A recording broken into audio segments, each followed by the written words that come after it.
Have you ever prayed for something with everything in you, and instead of a yes, God gave you silence? Not a no, just nothing. Days pass, weeks, maybe years, and you start to wonder, did God forget about me? Did I do something wrong? Is he even listening? Here's something that might change the way you see that silence.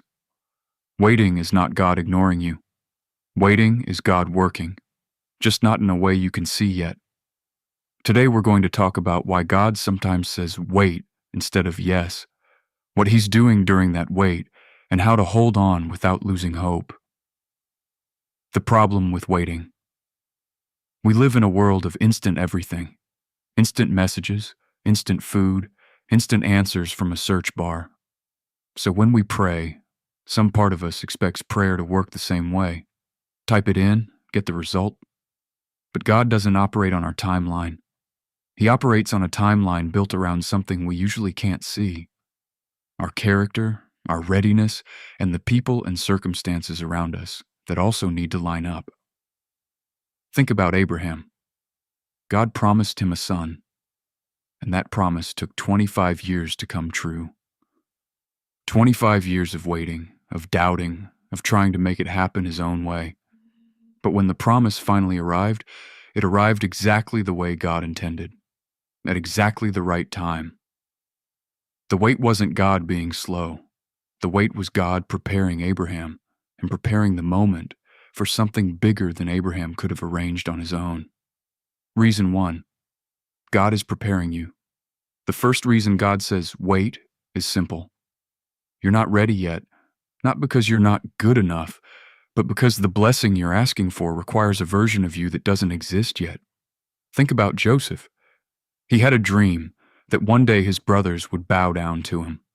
But between that dream and its fulfillment, Joseph was thrown into a pit, sold into slavery, falsely accused and forgotten in a prison cell for years. Was God absent during all of that? No. God was building something in Joseph: patience, wisdom, the ability to forgive, the strength to lead. By the time Joseph stood in front of Pharaoh, he wasn't just ready for the position. He was ready to handle the power, the responsibility, and the people who had wronged him, without bitterness. If God had given Joseph the throne the day after the dream, he might have used it for revenge. The wait wasn't punishment. The wait was preparation.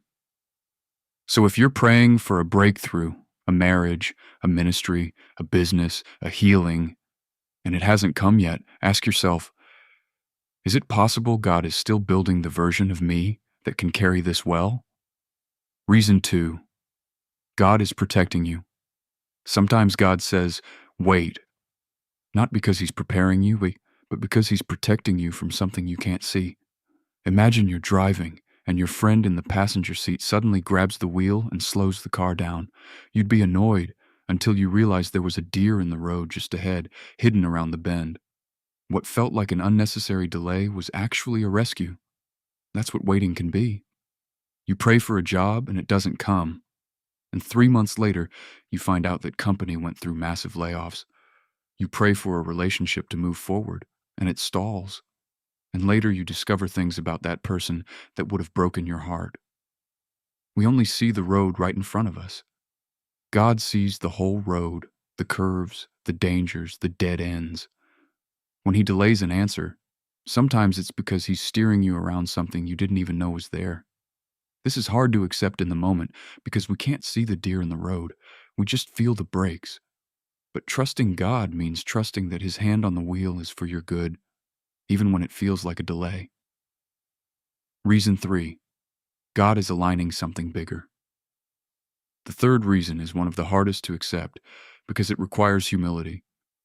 Sometimes your answer is tied to someone else's timeline, and God is coordinating both at once. Think about Moses. God promised to deliver Israel from slavery, but that promise didn't happen overnight. It took 40 years in the wilderness, a change of leadership in Egypt, and the right moment in history for it all to come together. Your prayer might not just be about you. It might involve a person who isn't ready yet, a situation that hasn't shifted yet, or a door that simply hasn't opened on the other side. God isn't just answering your prayer, He's weaving it together with dozens of other things happening at the same time, things you have no way of seeing. This is where trust becomes less about understanding and more about character. Can you keep showing up, keep being faithful, keep praying, keep believing, even when you don't get to see the bigger picture? What to do while you wait, so if waiting is part of the plan, what do you actually do during it? First, keep praying. Not because God needs reminders, but because prayer keeps your heart soft and connected to Him, instead of hardening into bitterness or giving up. Second, look for what God might be building in you right now. Are you growing in patience, in faith, in character? Sometimes the wait itself is the gift, even before the answer arrives. Third, stay obedient in the small things. Joseph didn't sit in prison waiting to be king. He served faithfully right where he was. Abraham didn't stop worshiping God during those 25 years. Faithfulness in the wait often becomes the foundation for what comes after it. And fourth, remember that delay is not denial.